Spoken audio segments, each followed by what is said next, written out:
it's not just luck. I mean, how did they do this? How did they achieve this design that everyone seems to like? Yeah, they copied the best-selling vehicle in this segment, the Escalade. Check this out. Look at the front end here. Look how tall it is, how upright, and just relatively flat. Yes, there's a lot of detail in there, but overall it's a relatively flat, upright panel. And especially look at the proportions.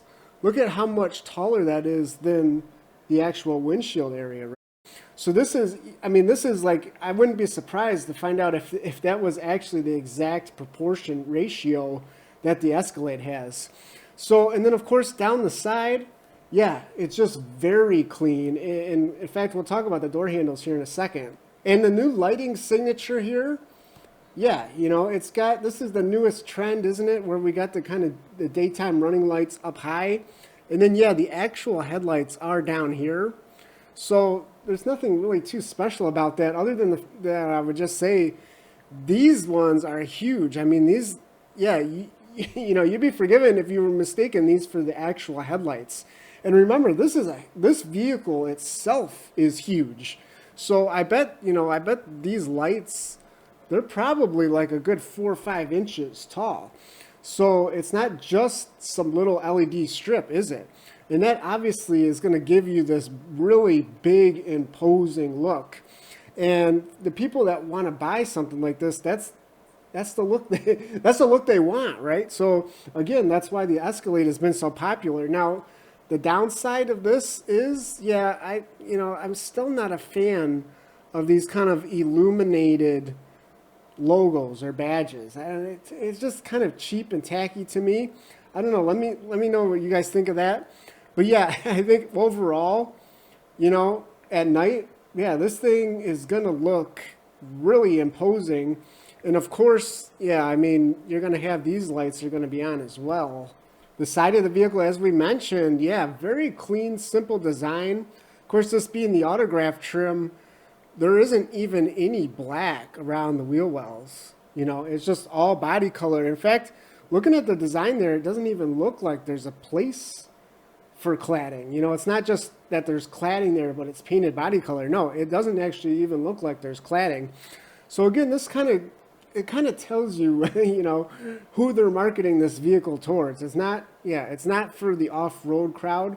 It's probably not even for people who want to tow heavy stuff. I mean, this is like, yeah, this is pretty much the kind of people that are going to be driving around in cities and towns, suburbs, and they just want, they want something big to drive, right? And of course, something that does just look expensive. And this does look expensive. This is an interesting detail here. This little kick up between the C and D pillar. And of course, on this autograph trim, yeah, we do get this extra little badge there too, don't we? Autograph. So that's, I'm kind of, this is the only trim that they've shown off so far. So I'm kind of wondering, you know, what do the other trims say? You know, does the base model say base? I don't know. I don't know if people are going to pay $90,000 for something like that, right? And then you have these door handles that pop out, flush mounted. I don't know. Actually, it kind of works on this design. And then the rear end, yeah, it's pretty much dominated by the taillight here. And yeah, there's like a million little lights, in fact. So you're not just getting a light bar. You know, light bars have become hot recently. This is a light bar effect. And in fact, I think they were trying to go for, as the name suggests, kind of an infinity effect, right? But what's interesting, they didn't go all in on it. You know, the lights in the center, kind of like from here to here, the gap kind of stays the same.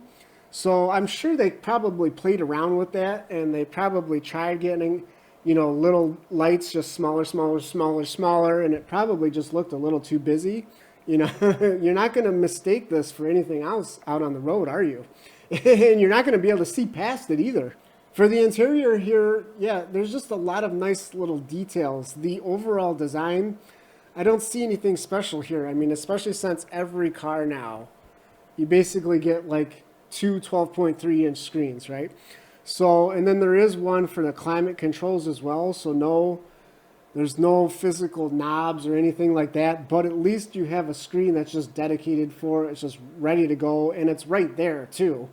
So it shouldn't be too bad for an all digital setup. We do get those capacitive buttons on the steering wheel with gloss black, so that's going to be keep your hands on the wheel basically. And then yeah, there's some nice little LED touches here with the Infiniti brand. And then of course you can customize, you can customize the color. If you don't like purple, you can customize the color as well throughout the cabin. The only thing to note is look at how close. Here's the rear window and here's the headrest. So yeah, there's probably not much cargo space behind the third row.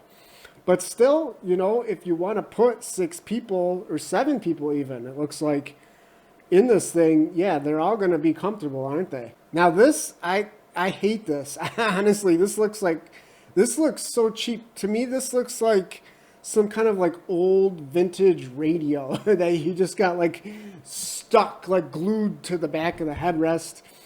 I don't know. I've never seen any of these kind of integrated speaker headrest things. They never look good, do they? And, clips. I'm sure it sounds fantastic, but yeah, personally, I think I'd rather just have a nice, soft, cushy looking headrest, and then put the speakers up here. Put them up in the headliner. It just, yeah, I don't know. Let me know what you guys think of this, but to me, I'm not feeling it. I'm not feeling that design at all. And look at this. You can even see, it even sticks out kind of like a sore thumb right here. It's one of those things probably too, like, now that you've seen it, you're not going to ever not notice that, right? Every time you're going to see one of these driving by in the future, you're going to be looking for the stupid little speaker by the headrest. So, but yeah, other than that, I mean, that's like the only thing that I really see here that I don't even like. I mean, everything else looks fantastic.